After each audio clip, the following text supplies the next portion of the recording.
Loneliness, darkness, a pitiable sight, full of despair. A heart so wrecked and wounded I didn't know if it can still be repaired. It's chaotic. I'm chaotic.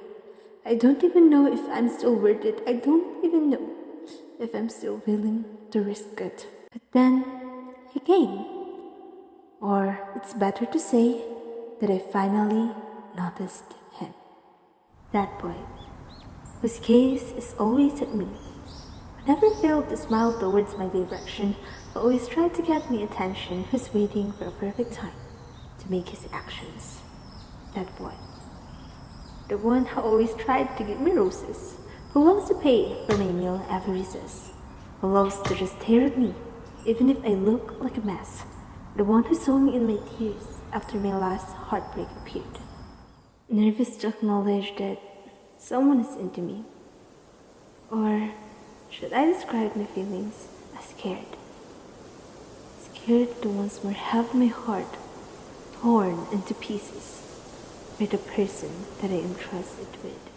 But he, knowing how close my heart is, still tried to find the perfect key to open it. Still tried to find the perfect combination to open the vault that I already closed and chained for the fear of losing myself again.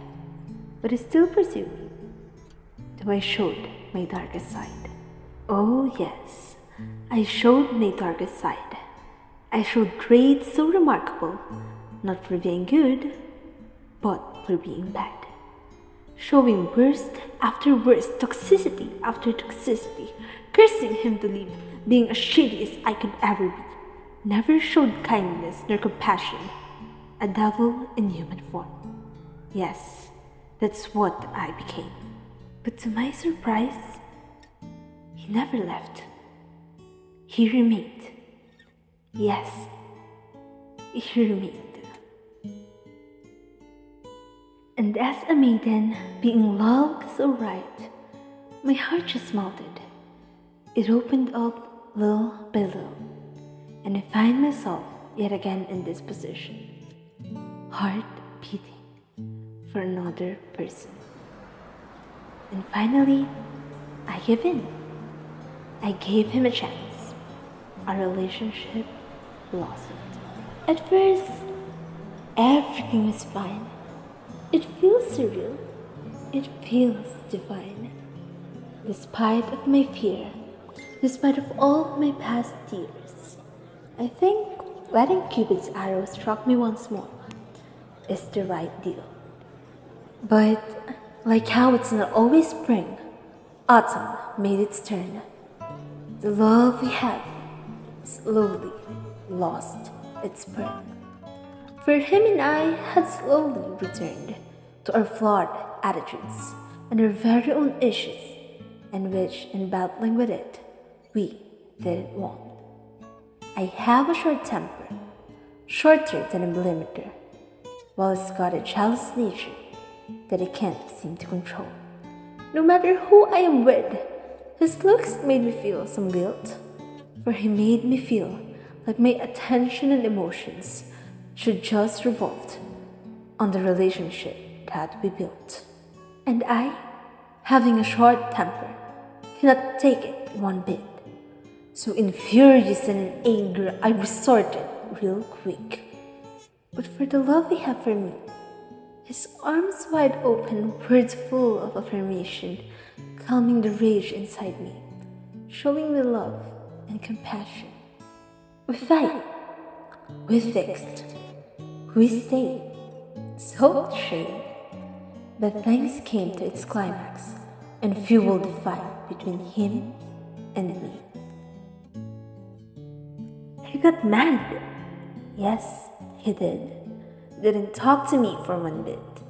His eyes full of anger, heart full of jealousy and despair.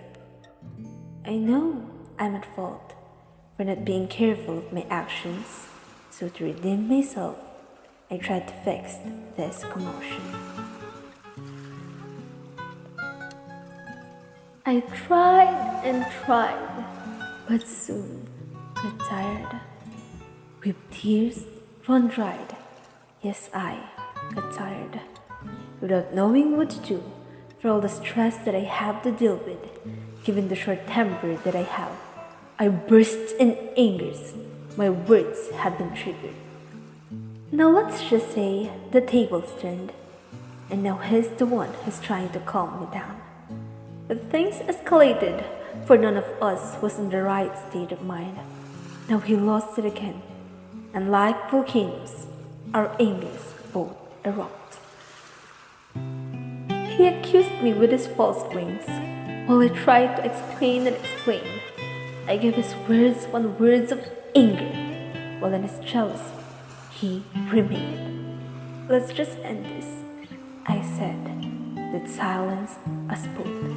No, we won't, he said, while holding my face upright. But I soon removed his hands of me and continued on my way. I know you love me, and so do I, my love. But there are things better to be ended, so it won't cause any more pain to build up. You have your issues, I have mine. We have to deal with it first, but not with each other, but in solitude. We must. I love you. Yes, I do. That's why I want us to end this war. Let's just continue loving each other from afar. I cried, he cried. We both sobbed while holding hands. But we soon let go of each other, for Cupid's arrow once again was broken.